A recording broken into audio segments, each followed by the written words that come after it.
Welcome back to the GSMC Sports Podcast brought to you by the GSMC Sports Network. Just finished off our NFL thoughts for the day. Moving on to the NBA as we are creeping up, now currently 18 minutes away from the NBA trade deadline. There's been a lot of movement today. We're going to cover, if we have time, some of the moves that went on live during the show yesterday that I've had a little more time to think over. But we're going to go almost a little rapid fire to get through as many of these deals as possible because no, it's not maybe necessarily the superstar power that we had at last year's trade deadline. There are a lot of moves and a lot of real contending teams are trying to bolster their rosters. I've liked a couple of these deals so far. So getting into it here, we will start with the New York Knicks,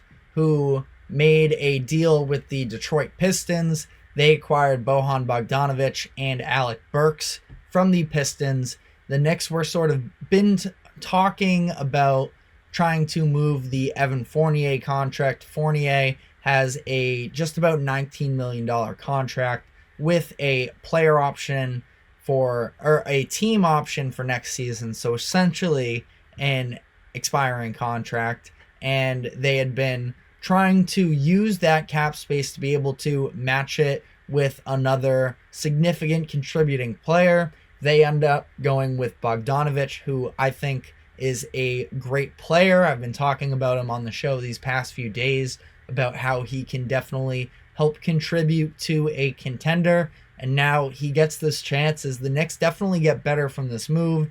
They move off of the Fournier contract, of course. Quentin Grimes, Malachi Flynn, Ryan Arcidiacono, and 2 second-round picks. Sad to see the Villanova Knicks sort of falling apart here a little bit with Arcidiacono on the move.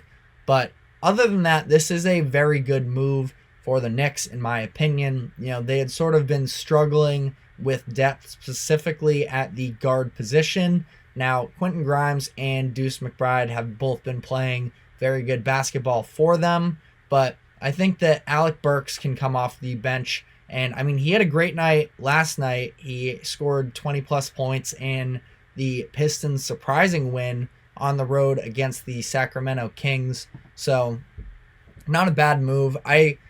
For the Pistons here, specifically first referring to the sort of Alec Burks situation with this. I didn't like Alec Burks because this was a young team trying to find themselves, and because of that, Alec Burks sort of came in a little more experienced, a little more of a veteran, and he sort of started forcing the issue a little bit more, especially with a coach in Monty Williams, who I don't think had a great grasp on the situation and the locker room in terms of what are the best steps for this team to take moving forward.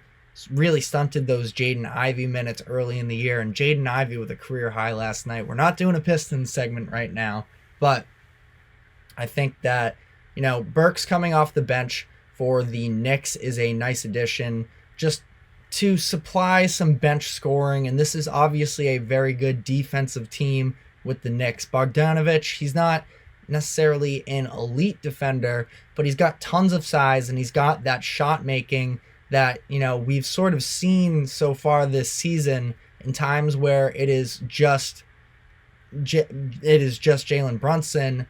The other teams will sort of just double him and try and make other people beat them, and it hasn't been super successful up to this point. I think that Bogdanovic adds another real scoring option for them going forward, and I like this move a lot for them. I don't think that they had to give up all too much, didn't even give up a first-round pick in this. It's funny how second-round picks have just developed into the ultimate trade chip in this, where you don't feel bad about it, but all these middling teams sort of love eating them up. It's a funny thing, I feel like, the way that we've seen second-round picks be used in trades the past couple years. The 76ers made a trade to acquire Buddy Hield earlier this week. I was talking about if I am the 76ers, the main thing I'm doing is trying to look for guys that I am going to control going forward past this season. Now, Buddy Hield is an expiring contract, but you have to imagine that they are probably going to look to re-sign him. I mean, Buddy Hield is a very underrated basketball player, in my opinion. He really didn't like the role that he was given with the Pacers. There was a little bit of friction there, but now he gets to come into an area where I think he should be getting big minutes. I think that he's someone that should be able to play very well off of Tyrese Maxey and just sort of almost seamlessly fit into what the 76ers are trying to plan going forward. Now, still interesting, we'll see what happens as far as them re-signing him here, and we'll still have to see what the updates are on Joel Embiid's injury as time comes. But, I think that it's probably a best of both worlds situation where you don't have to feel too bad if you are the 76ers that you didn't give up very much.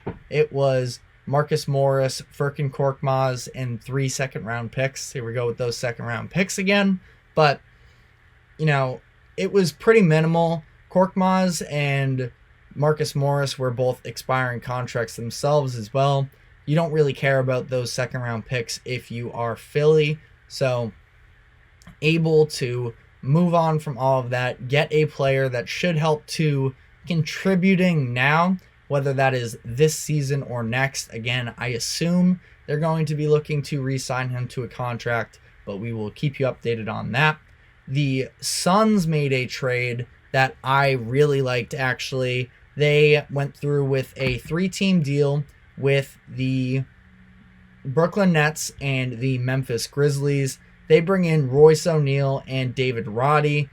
The return, I still haven't had a chance because this went on right before we went on air, so I haven't gotten to fully look over the return package, or what they're sending out, I should say. I know Yuta Watanabe is a part of that deal, but it sounds like the Suns didn't have to give up all too much. Royce O'Neal is a really good stretch. He's not a big necessarily. He's like a 3. He's a 4. He's got some size. He can really shoot for you. He can play good enough defense. And David Roddy sort of also fits into that category. I mean, the Suns, when they played the Bucks the other night, they were throwing Bol on the court, trying to sort of match that size with Giannis. I didn't think it was going great necessarily, but now they sort of bring in some reinforcements, and I really like this move because I think that this is, what I've been talking about with the Suns. I think that they're just a little too top heavy. They are still, very good, obviously, and when their top 3 players are playing, it's great, and I like the pieces that can come off the bench for them. I don't want to have to necessarily run through them all again, but Grayson Allen's having a great year. He's actually starting for them. Nurkic is having a good year.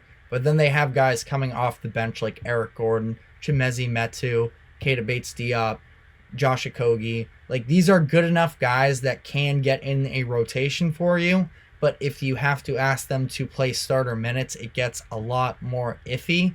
And the Suns, come free agency, based off of how much money they had tied into their starting group, they didn't really have much flexibility at all to go get other guys. So it was a lot of minimum contracts around. And now this is bringing in, I think, a little more talent to help solidify that bench even more. I would imagine, I don't know the full financial consequences of this deal. Again, I'll have a more in-depth probably review of all these moves for the show tomorrow, but I would imagine this puts them in an even tougher financial situation. I would think that they're above the second luxury threshold as far as the luxury tax, but again, I don't know that definitively at this moment, so we'll get back to you on that. But I like this move a lot for the Suns. I think that it adds a little bit of size, it adds a little bit of shooting, and David Roddy's a good player. He's been part of this hospital Grizzlies team that I've had so much fun watching the past few weeks, that he's been playing very well. He plays with a lot of heart, and I like him. The Milwaukee Bucks and Philadelphia 76ers made a deal, though, that was an exchange of Patrick Beverley going to the Bucks, and it was Cam Payne going to the 76ers. I like this move for the Bucks specifically. I think that Pat Bev is a little bit of that enforcer-ish type of guy, and he should be good to help with the defense. We've obviously been talking so much about the lack thereof with defense for the Bucks roster and how they need to solidify that. So I think that this is a nice little around the margins move. I'm not totally sure why the Sixers made this move. I don't know. You get Cam Payne, who provides a little extra scoring. I guess what I did talk about on the show earlier this week for where do the Sixers go from here, I think that the scoring aspect of this all was sort of where I'm most worried for them as far as staying afloat for the year to come. It's how do you replace those 35 points per game with no Embiid, at least for the time being, to try and keep your head above the water. Cam Payne can do some of that. It's not like he's any sort of an elite guy, but I mean, coming off the bench, I don't hate it for them. There's just a little bit more shot creation with Cam Payne, I feel like, in juxtaposition with Pat Bev. But, you know, it's backup guard for backup guard, just sort of trying for both teams to add in areas where they are lacking. So a little bit of a lackluster move, but again, who knows? Maybe this could come to be a little more significant. The I'll start actually, again, lots of trades going on here. The Dallas Mavericks, who I have also been talking about as far as I think that they should make a deal. They trade Grant Williams, Seth Curry, and a 2027 first-round pick for PJ Washington. PJ just signed an extension with the Charlotte Hornets. This is a former lottery guy. I believe he was in the lottery, if not just out of it, a few drafts back, but I think he's a really good player. He had a huge scoring output earlier this game. I think he had his career high.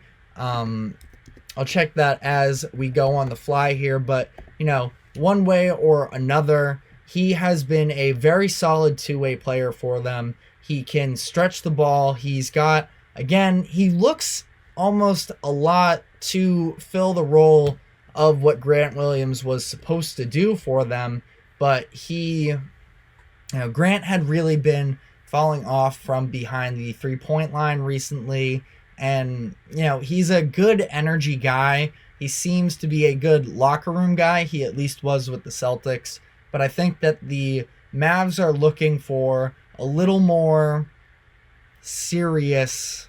That doesn't feel like a right word to use here, but they needed an upgrade, because when you invest into Kyrie Irving during the trade deadline last year, you aren't doing that just to sort of be fun and be good enough. It's because you think that Luka can lead you to a championship and you need to get him his running mate. And Kyrie and Luka have been incredible together when they've had the opportunity to play together. And I think that the Mavs offense is good enough to win them a couple playoff series potentially.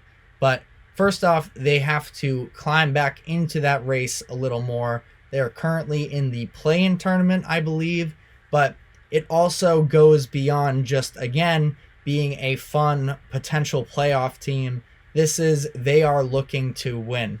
They are currently the 8th seed, 28-23 in the Western Conference. And if they want to have any sort of real long-term hopes of winning a championship, they are going to have to put together a better defense that can sustain through, 4 rounds. And I like Grant Williams a lot as a Celtics fan, Grant coming from the Celtics, but this is probably a little bit of a disappointing year for him, where gets this contract with the Mavs, is expected to have a bigger role. more of contention, and now you're going to Charlotte where they are undergoing this rebuild. So we are going to take one last break here. It is 2:57, so we're going to close out this show right through the final minutes of the trade deadline. When we come back, we will have more on all of this. Stay with us.